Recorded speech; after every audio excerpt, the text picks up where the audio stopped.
A good evening, this is to Nerds to Human, and welcome to my campaign strategy guide for the Scipii in Rome Total War. This guide is relevant for both the remaster and the original version of the game, and as ever we will follow up this guide with a battlefield tactics guide, so do look out for that video in the near future. I've put chapters in the video to signpost different topics for your convenience, and aside from the strategy guide we will as ever take a look at the real history of the faction and recommend some interesting roleplay ideas. It's worth bearing in mind whether you want to be completing a long or a short campaign, as they do have some slightly different angles of approach. The long campaign of course is Supreme Ruler of Rome and 50 provinces. Now we do want to think about that civil war to come, so we will be focusing on that long campaign, but in case you're interested in the short campaign, it is 15 provinces including the destruction of Carthage and Numidia. Now this can be a little bit awkward actually, because Numidia are all the way over here in Siwa, and if the Egyptians don't take care of them, you will need to go do that yourself, as well as taking care of the Carthaginians over in Spain. So you might find you're quite stretched, and you might find that other factions beat you to the punch. I was kind of focused on the long game on my livestream series and ended up taking over bits of Greece, which meant that Egypt actually beat me to the short victory campaign condition. Nonetheless, we're going to be focusing here on the long campaign today. You can tweak your approach a little bit if you want to be more aggressive to win the short campaign. Now let's head in and let's see their intro video.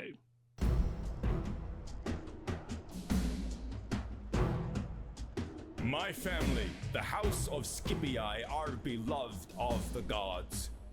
A proud boast, but true all the same.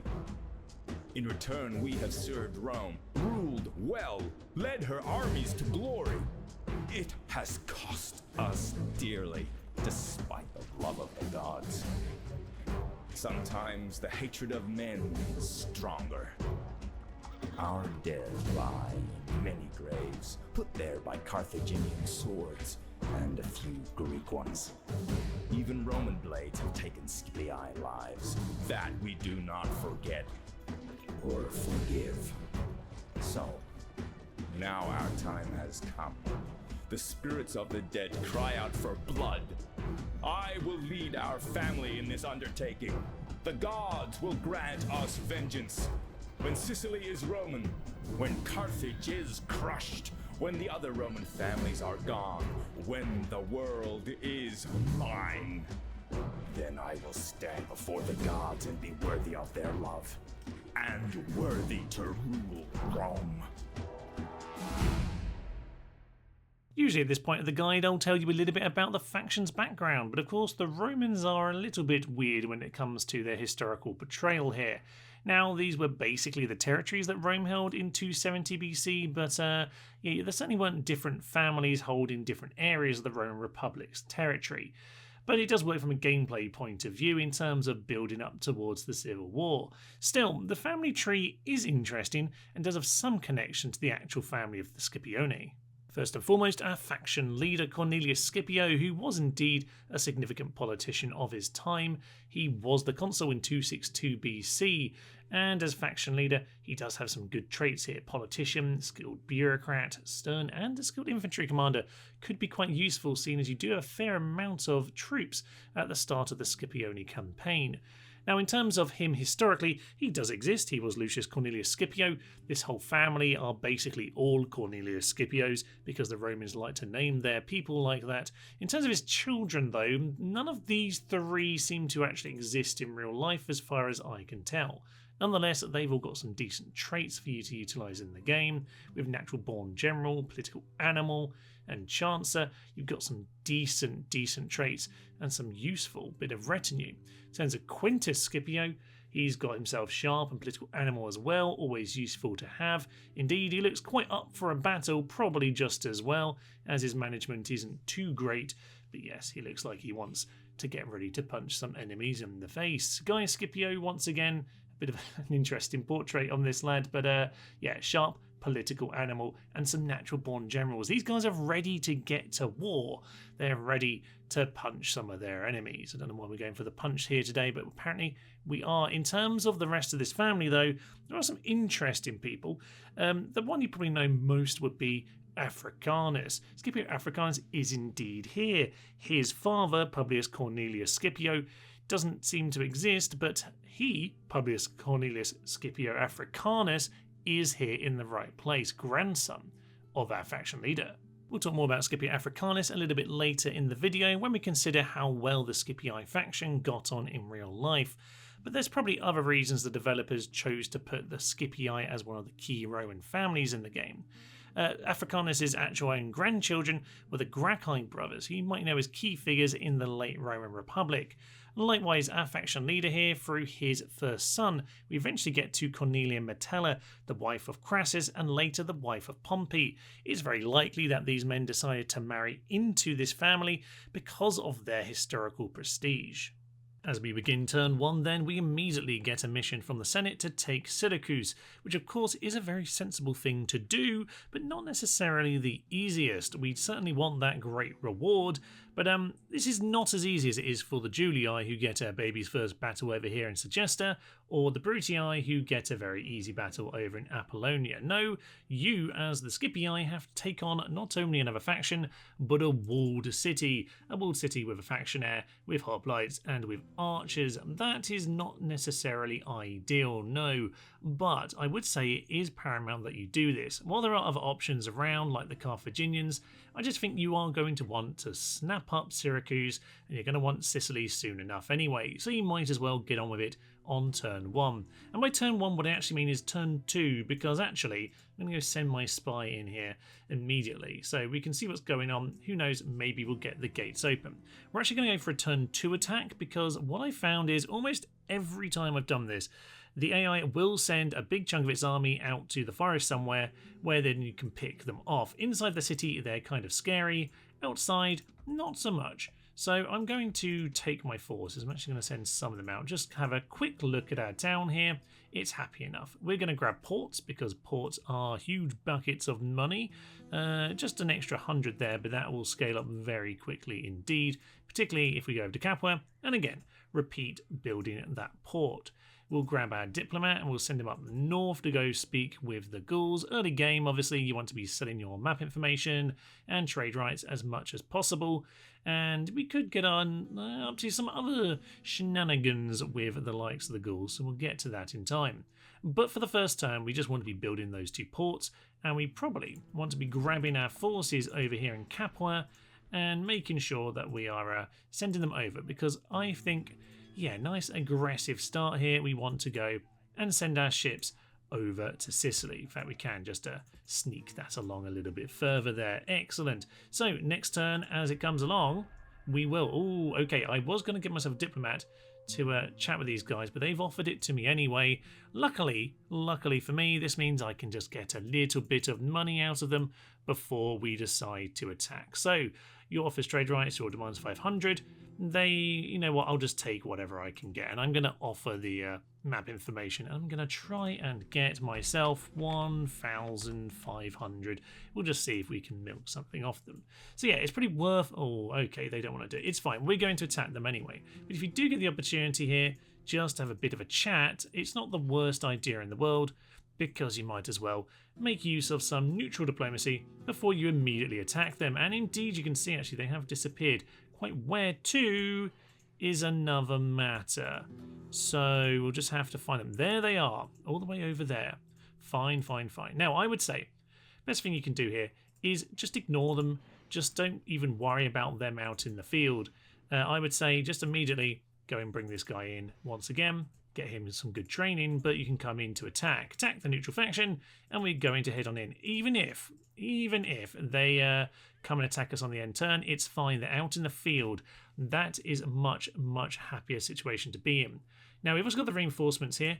If you want to send them all in here as well, you've got a force that is, if you can't win with this, guys, you're never going to do it. So we're going to go and head on in with all of that. Messana will be fine, probably. We'll just give them a peasant to keep it happy for the time being. We'll have a chat with the Carthaginians to also try and get as much random map information as is humanly possible.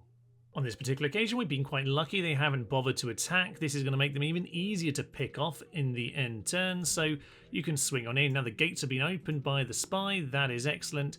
If you want to fight this yourself, you'd still have to just worry a little bit about positioning with the walls, but you should be fine. I'm going to auto-resolve. This is still very hard, but with the gates open, the AI very much favours you to waltz on in. With that, well, enslave him. That is interesting, actually, because you do want to consider what you do with the settlement. Now, Syracuse is happy enough.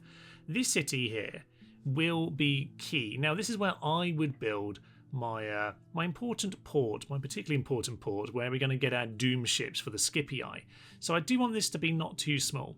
Potentially, you want to actually occupy it at the start here. It is an important choice to make. You're going to have more options to enslave. Enslaving is never a bad choice on this game because it gives you extra trade resource, and it probably will grow quickly anyway. I'm going to occupy on this occasion, but honestly, I can see plenty of reason why you would also choose to go for enslave.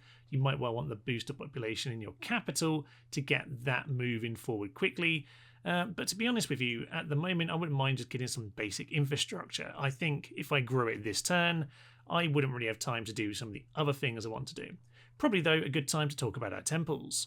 The Scipii have an excellent selection of temples, with the Shrine to Vulcan one of the best in the game. This one is magnificent. Light weapons from the very start is very nice to have indeed, and as you move forward, it includes the heavy weapons, it includes armour, and eventually experience the troops as well, culminating in the Pantheon, giving us the 2 extra experience to troops, as well as the armour and the weapon boost. Now, when you mix this in with your foundry, that's going to give you gold chevron attack and defence to your units, adding +2 experience.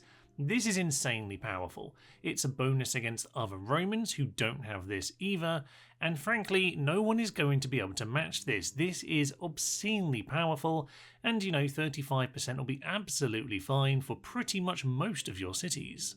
The Shrine to Saturn is particularly useful. It's your classic happiness and lore temple. As this goes up its different stages, eventually you will get yourself some Arcani from the level 4 temple, and the Pantheon will add in the armor and weapons boost that you get from your basic temples to Vulcan.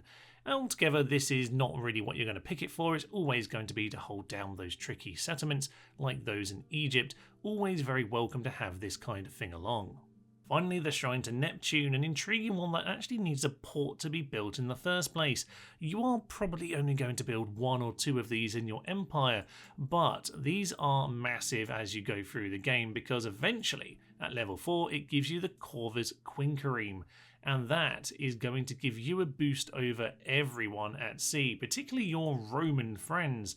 Now actually, if we go to the final stage, the Pantheon, not only does it add the armour and the light and heavy weapons bonus, but also gives you the Decere, which is another option of Doom Boat. When you're taking on your fellow Romans, it is very welcome to have this here to help you out as well. So overall, this is going to be one of those choices that you only pick a few times, but you're really going to want to make sure you have it, because this is a boost for this faction that no one else can come close to.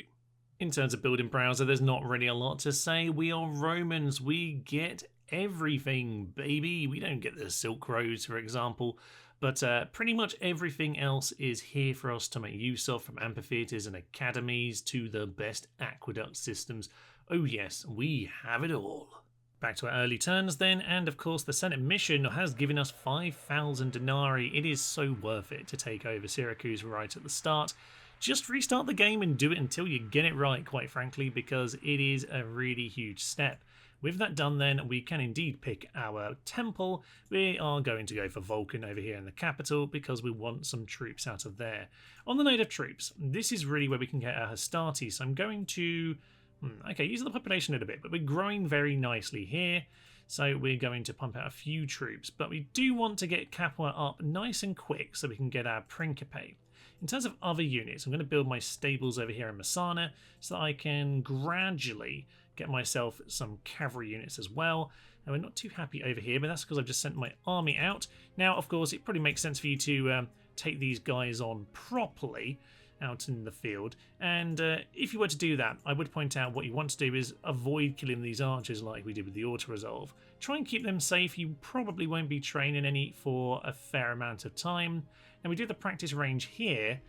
We could start building that, but most importantly, this is of course where we want to be building Neptune. I generally pick Syracuse here because it's got a decent population size and we can keep this city moving forward. One reason you might well want to enslave it is because it does seem to already be up to Governor's Palace here, and so we don't need to actually build that building at all.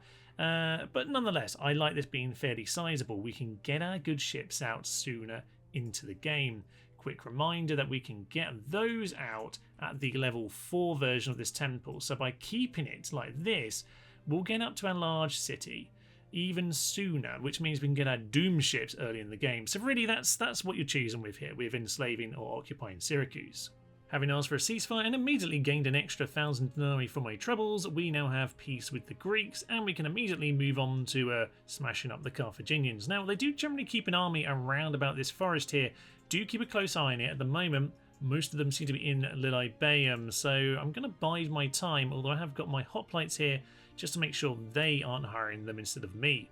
Nonetheless, we also want to be thinking about friends up in the north, and the Gauls are now our friends too, which is a particularly fun one because the AI tends to support whoever you're allied with, and as a result the Julii may well struggle to expand. If you've seen my live stream series as the Scipii, you'll remember that the Julii never got out of Italy, but they never even took over northern Italy, and that's in part because these guys were my allies. I did the same by allying with Dacia, which meant that the Brutii didn't really expand at all either, with Dacia weirdly making it all the way to Thessalonica on that occasion. That was particularly strange, it must be said, but having a little think about how you can ruin the game of your Roman allies isn't the worst plan.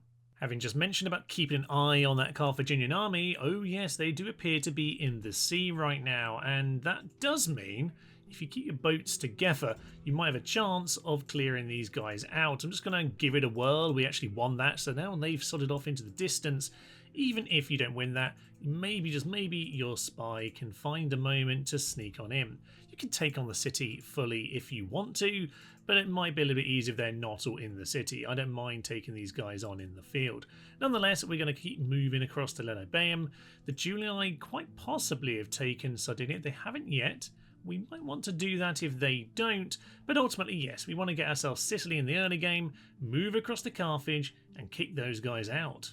With Lilybaeum taken and the boat once again cleared off, oh dear, I think we might actually be able to sink it, and that is pretty much the best case scenario for this particular campaign. I've now left my reinforcements behind, but I've now cleared out that army of the elephants, damn it. I've got Lilybaeum, and now even the Julii turn up at Carole. Probably too late for that, I don't really mind. So long as we get Carthage, I am happy. With the typical territories of North Africa slowly being taken over then, we want to consider what the mid-game strategy will be. And of course we are going to continue expanding in North Africa and over across to Iberia. But of course we also want to think about our Roman friends. Parma's a decent little shout to grab if you can, but on this occasion the Julii have beaten me to it. But more important are these territories over here in the Aegean. Now, I chose here to go for Athens first and foremost. It does get you the academy and some very nice extra retinue if you're the first faction to get that academy, so I always like to grab that. Gives you a base against the Brutii moving forward. It also grabbed Sparta. I will be grabbing Corinth very soon as well. The great statue of Zeus is very, very welcome for its massive public order boost. Obviously, Rhodes is always great to have because of the boost to the trade for the ports, and I would have liked to get Crete as well, but I didn't manage to get that on this occasion. The Brutii haven't done much expanding on this game, but they have grabbed Crete, which is rather irritating. Still, this will give us some good economic boosts in the east, and it will also give us an opportunity to counter against these guys when the civil war eventually comes. On that note, you also notice I have poked over here to Massilia. This probably would have made more sense if the Julii had actually expanded and dealt with any of the Gauls. As it happens, I would actually fight off the Gauls for a long time here, lose this settlement and regain it, etc. So you might want to think carefully. Batavium is always a very useful one to get. It just felt like Massilia made more sense for the Scipii, as eventually I would be swinging around to go and grab all of Iberia. Once you have your core territories under control and you reach around about 30 regions, you'll really start thinking about how the Civil War is going to go down. You can see here that we're very, very close to it, both the Senate and the people, up to 7 out of 10. And at this stage, yes, we've pretty much got all of North Africa, aside from Siwa over here. Bit of a war with the Egyptians. This one can be a bit tricky. I would say make sure you can handle this before the Civil War happens.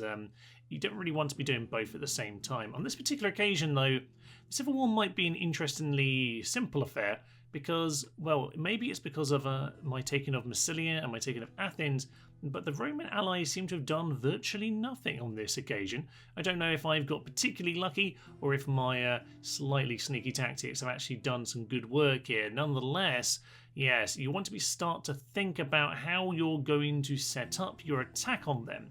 It might be that the Senate declare war on you first, that could happen, but you don't really want to get caught off guard by it. It can be fun to not really prepare, but ultimately, if I'm going to give you a guide on this, I would very much suggest start building your armies up around this point, 25 to 30 regions. Start thinking about, how are you going to defend this? I don't have any walls here, but I am now starting to get some chunky units in the capital. Moving into the late game then, we will start our Civil War. I am making sure I am very ready for it. We've got 9 out of 10 popularity with the people. You can see the Senate very much hate me now. It is time to make this happen. I am at 37 regions controlled at this stage, and really I could have done it for a fair while now, but best to be ready. So over here I've got what is not exactly a great army, but it's perfectly reasonable to just stand right next to their city and be ready to pounce. You really don't need to worry about doing anything other than being ready to walk straight on in. So you know what, we'll just jump on straight into these cities, burn them down, and very, very quickly you can find yourself in a position where you can rip them apart, tear out their underbelly, etc, etc. Now, as mentioned before, my Roman allies haven't really done anything on this particular campaign. It's kind of good and kind of bad. It means that they have a huge pile of armies up here all together. They're not spread out at the far ends of the empire like they often are, but it does mean there aren't that many settlements to actually take out. As a quick comparison, here's my SPQR campaign where I basically sat around and just let my Roman friends take over the map. Now, on this particular occasion, well, we can still see the Julii failing miserably, but the Brutii have done a much more familiar bit of work for them, which is basically spread all the way east and leave all their armies over in Scythian territory around about the time the Civil War begins. This has pluses and negatives, of course. It does mean that we can basically go and eat up the soft underbelly. All of their military and economic infrastructure, their heartlands, are sitting here ready to be picked off. And that does mean that you can do some horrific damage early on. You will eventually, though, have to catch up with their well-trained, well-experienced armies that will make their way back eventually, and it will be a bit of a slog to take out all their settlements. However, in some ways it does give you a slightly easier beginning than the version I showed you as the Scipii, where all their armies were clustered together around their 3 or 4 cities. Nonetheless, it's worth bearing in mind that this is probably the more likely scenario for your Civil War, but if you do see this or the Scipii version, well, I think you'll be absolutely fine so long as you don't get caught out. Prepare for it well, and you should be beating up your fellow Romans. With your superior ships and your superior land troops with their golden sword and shield, you should eventually be able to batter down the Romans and knock out Rome herself. The Eternal City will fall to you, and with that, almost certainly you should have the 50 settlements you need to claim yourself official victory. Victory and glory will be yours, and with that, you can of course exterminate the city of Rome. In terms of roleplay and alternative campaign ideas, you can of course play as Scipio Africanus and the other famous Scipios of history, but of course there are other things you could do too, and I'm going to suggest to you a slightly unusual one here today, and you might notice that I don't have the rest of Sicily here. What I've done is I've got a colony campaign, which essentially is my own self-imposed rules that none of my borders can touch. This makes your campaign quite tricky, economically a bit awkward, certainly in terms of diplomacy and a lot of wars, it can be quite awkward. You can see they've actually just taken out my rivals over here. It was kind of easier that way. And and we left it over to the rebels. And if my friends want to take it over, that is absolutely fine. But it does leave you with these kind of semi-isolated colonies. You've kind of got to work things out sort of by themselves. Occasionally you might get reinforcements around to help you. Occasionally, like here, you're actually very close indeed. Would have liked Oscar, but hey ho, that one is not under my control. My allies have it instead. And over in the east, we've kind of got more territories, which makes some sense. Corinth for the statue of Zeus, that one's quite important. Got Rhodes for the economy. Pergamum, Byzantium, of course, nice cities.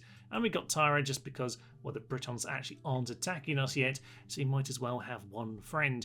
It's an interesting alternative way to play the game, and the Scipii obviously suit it quite well as you start off with two regions that aren't touching.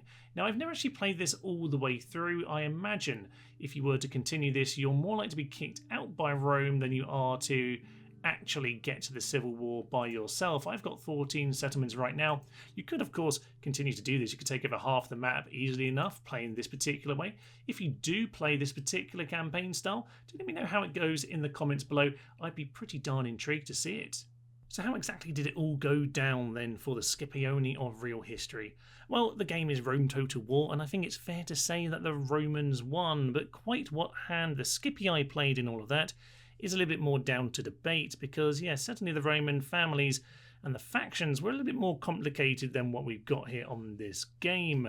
However, you can certainly say that the Scipioni were involved in the Punic Wars. It's definitely their key moments. First Punic War to get control of Sicily, although how much influence the Scipioni really had on that is very much up for debate.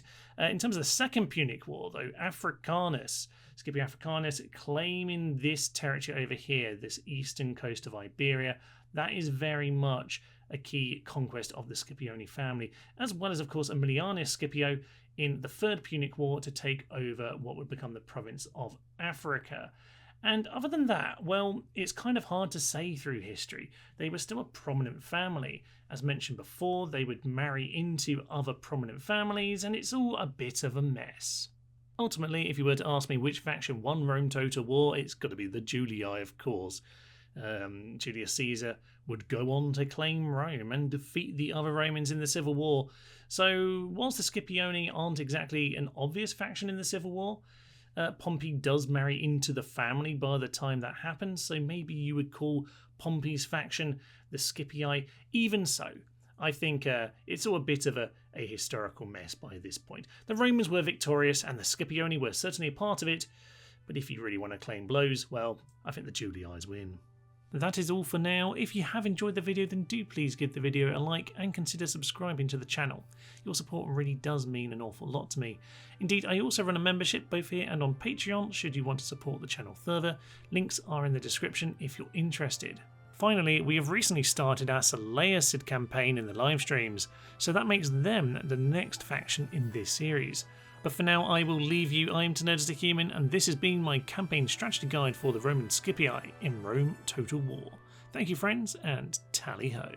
Swing yourself around and do what all good aristocracy do, and murder peasants. This is amazing. The rebel unit is actually taking part in the battle from the boat. These horses are potentially drowning themselves.